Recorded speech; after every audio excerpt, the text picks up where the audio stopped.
Every morning you wake up and immediately start lying to yourself. You don't even realize you're doing it. By the time your feet hit the floor, you've already constructed an elaborate fiction about who you are, what you're capable of, and why your life is the way it is. The story you tell yourself is the most dangerous lie you'll ever hear, not because it's obviously false, but because it sounds so believable, so reasonable, so justified. This isn't about little white lies or occasional self-deception. This is about the master narrative that runs your life, the invisible script that determines your choices, limits your possibilities, and keeps you trapped in patterns that no longer serve you. You think you're living your life, but you're actually living your story, and that story is a lie. Right now, as you're listening to this, your brain is already defending itself. It's preparing arguments about why your story is different, why your circumstances are unique, why your limitations are real and not just stories. That voice in your head, that's not you talking. That's your story talking. The story has become so ingrained, so automatic, that you've forgotten where you end and the story begins.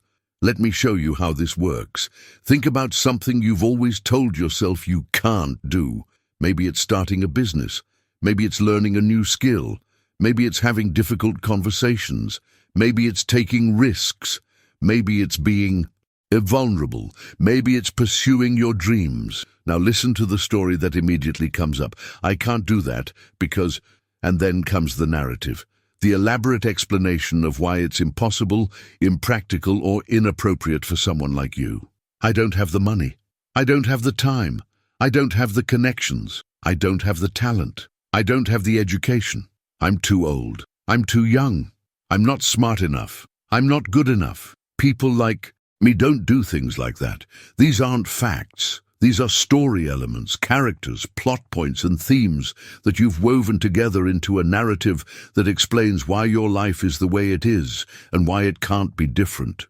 The most insidious part, the story isn't completely false. It contains elements of truth, real events, actual circumstances. That's what makes it so believable, so compelling, so hard to question. Yes, you might not have unlimited money. Yes, you might have responsibilities. Yes, you might have faced real obstacles, real rejections, real failures. But the story you've built around these facts, the meaning you've assigned to them, the conclusions you've drawn about what they say about you and what's possible for you, that's where the lie lives. Your brain is a meaning-making machine. It takes raw data, events, experiences, outcomes, and creates stories to make sense of them. But here's the problem. Your brain doesn't care if the story is empowering or limiting, helpful or harmful, true or false.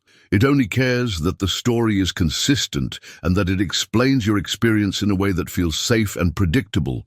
So when you fail at something, your brain doesn't just record, I attempted X and it didn't work. It creates a story. I'm not good at X. I don't have what it takes for X. X isn't for people like me.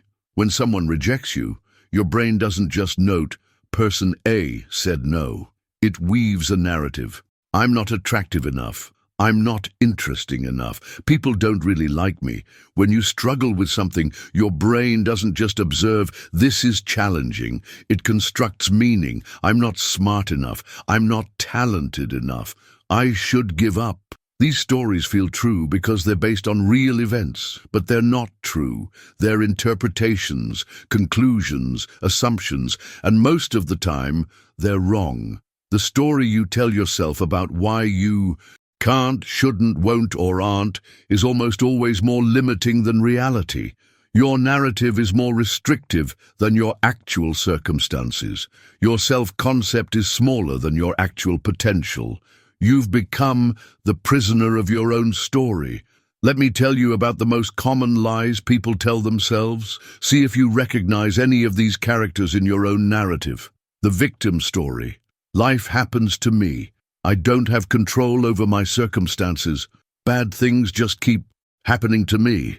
I'm unlucky. The deck is stacked against me. If only things were different, then I could succeed.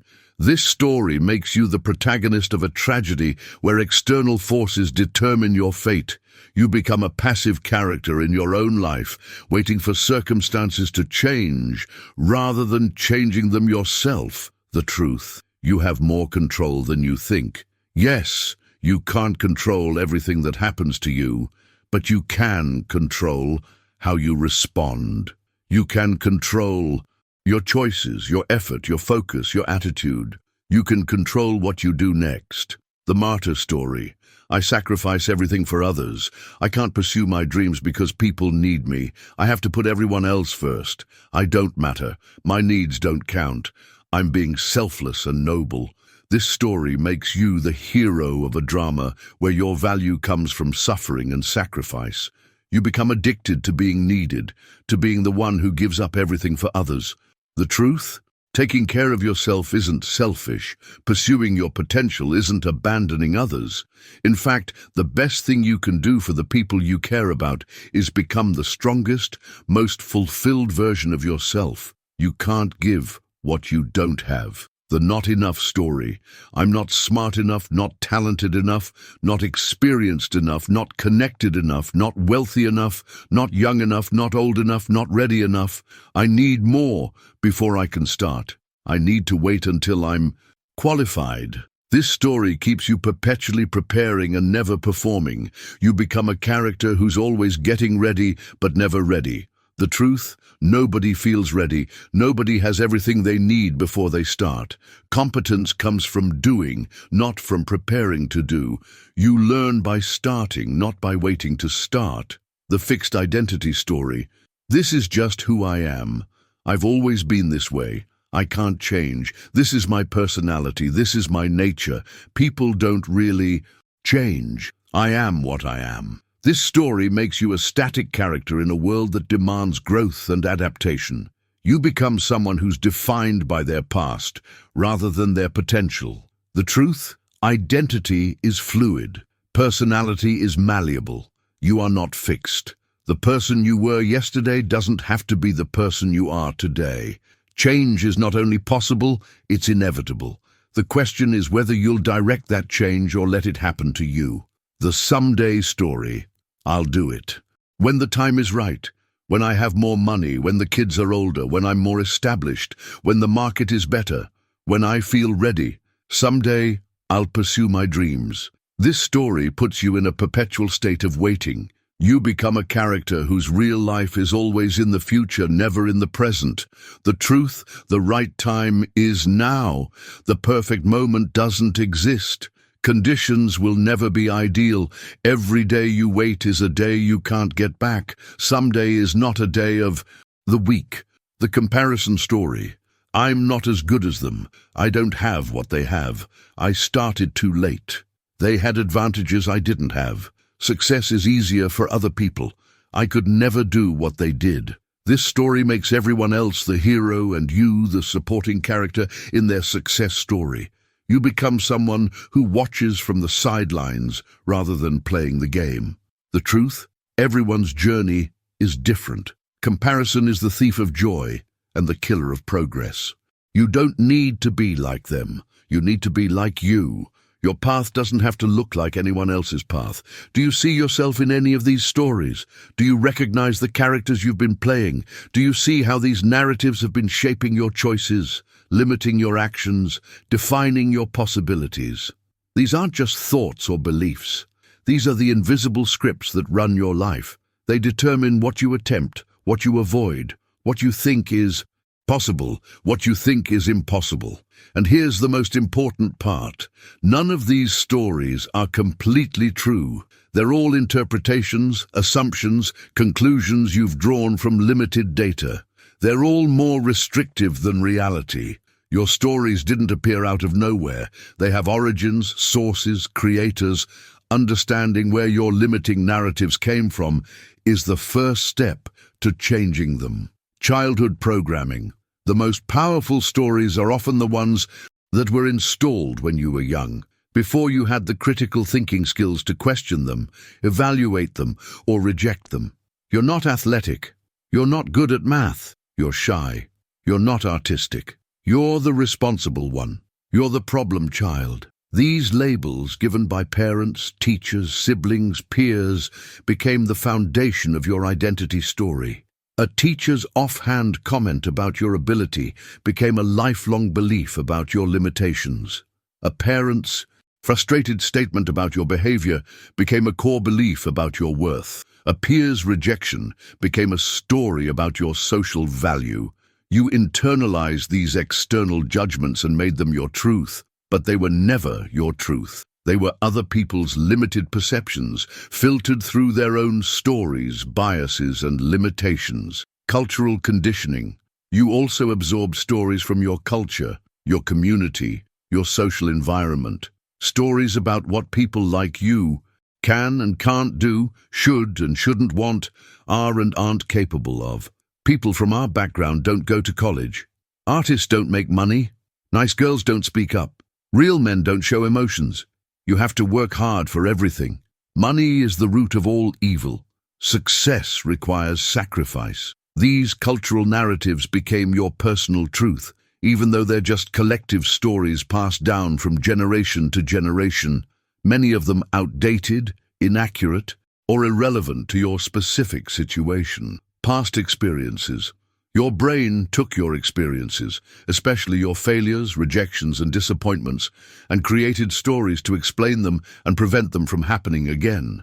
You asked someone out and they said no, so your brain created the story, "I'm not attractive enough," to protect you from future rejection.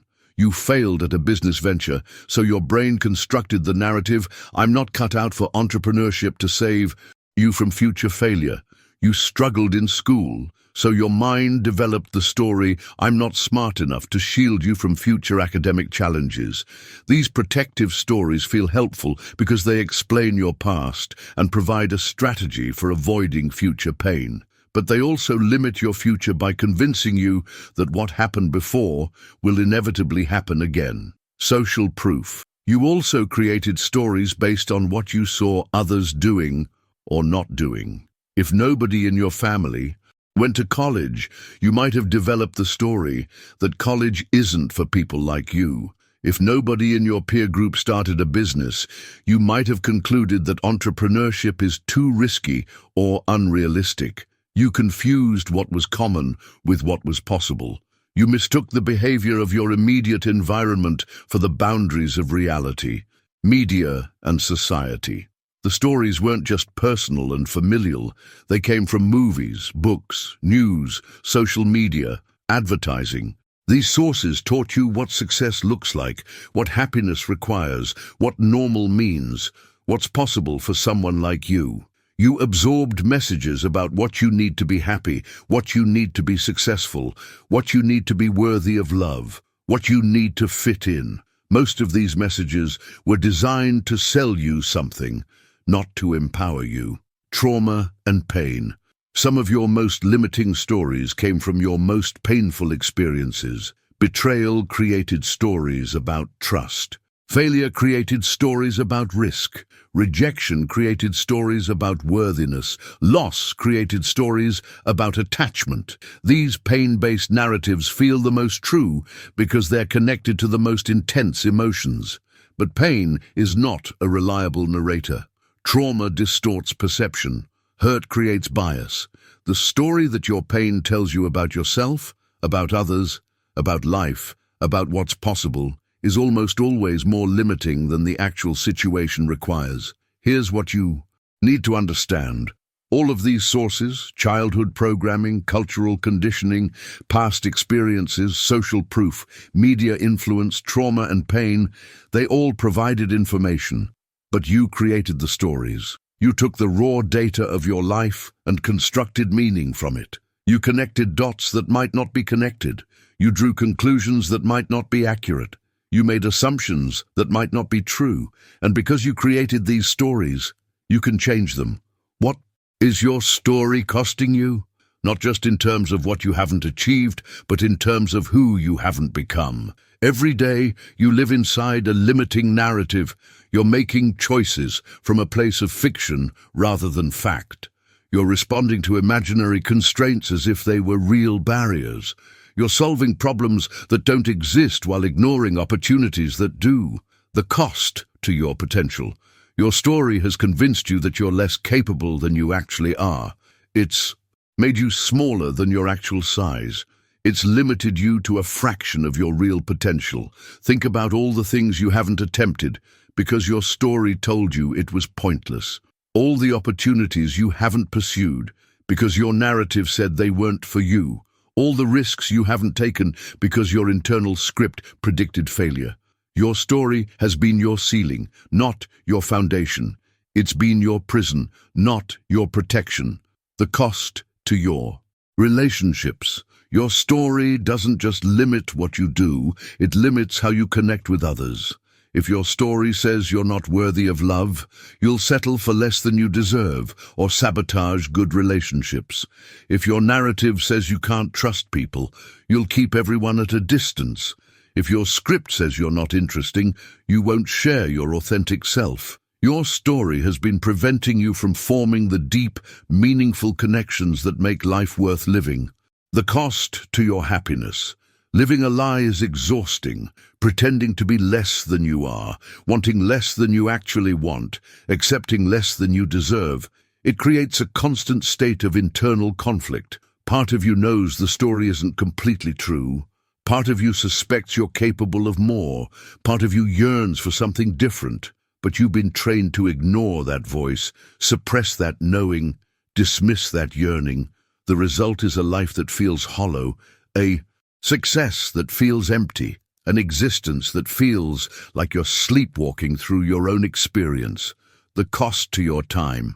Time is the only resource you can't earn more of, save up, or get back. Every day you spend living inside a limiting story is a day you can't reclaim. While you're waiting to feel ready, opportunities are passing. While you're convincing yourself you can't, others are proving they can. While you're playing it safe, time is running out. Your story has been stealing your most precious asset, the time you have left to become who you're really meant to be. The cost to your legacy. What story will your life tell? What example will you set? What possibilities will you prove or disprove by how you live? If you live inside your limiting narratives, you're not just limiting yourself, you're contributing to the collective story that says change is impossible. Dreams are unrealistic, ordinary people can't do extraordinary things. But if you break free from your story, if you prove that transformation is possible, if you demonstrate that you can become more than you've been, you're not just changing your life, you're changing the story for everyone who's watching. The cost to your soul. This might be the highest cost of all. Living a lie requires you to betray yourself daily. It requires you to deny your deepest desires, ignore your strongest impulses, suppress your truest nature. It requires you to choose safety over growth, comfort over adventure, predictability over possibility. It requires you to become a smaller, safer, more acceptable version of yourself. The cost of living your story is nothing less than your soul. Here's what you need to understand. You are not your story. Your story is something you created, which means it's something you can change. You are not the victim, the martyr, the not enough person, the fixed identity, the someday dreamer, or the comparison maker. Those are characters you've been playing, roles you've been rehearsing, scripts you've been following, but the play is over. It's time to write a new story. Step 1. Recognize the story as a story. The first step to freedom is awareness. You need to catch yourself in the act of storytelling. Listen to your internal dialogue. Notice when you're explaining why something is impossible, impractical, or inappropriate for you. When you hear yourself say, "I can't because," or "I don't because," or "people like me don't," pause and recognize this is my story talking, not reality. Step 2. Question the story. Once you recognize the story, question it. Is this actually true, or is this an interpretation? Is this a fact, or is this a conclusion? Is this reality, or is this my perception of reality? Ask yourself, what evidence do I have that this is true? What evidence do I have that this might not be true? What would I attempt if this story weren't true? What would be possible if this narrative were wrong? Step 3. Find counter-evidence. Look for examples that contradict your story. If your story says people like you don't succeed, find people like you who have succeeded. If your narrative says it's too late to change, find people who changed later in life. If your script says you don't have what it takes, find examples of times when you've surprised yourself. Counter-evidence doesn't disprove your entire story, but it creates cracks in the foundation. It introduces doubt into your certainty. It opens up possibilities you hadn't considered. Step 4. Experiment with a new story. What if your story was wrong? What if you were more capable than you thought? What if you had more control than you believed? What if more things were possible than you imagined? Try on a new story for a day, a week, a month. Act as if the empowering story were true. Make choices from the new narrative. See what happens when you operate from possibility instead of limitation. Step 5. Gather new evidence.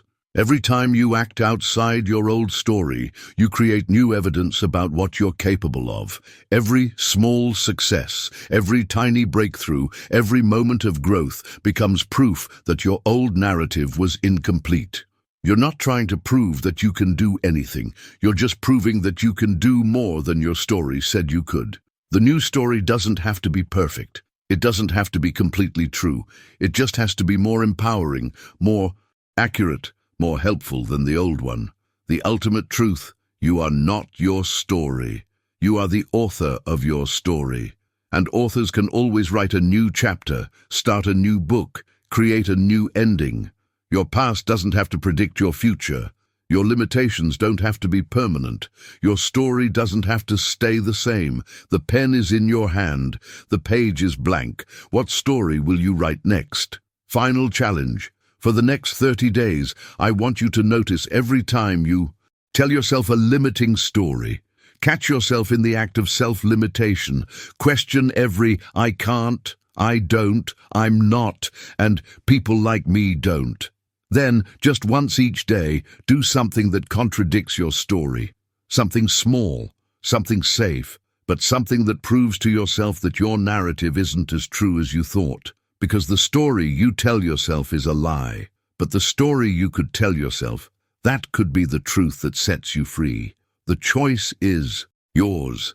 The story is yours. The life is yours. What story will you choose?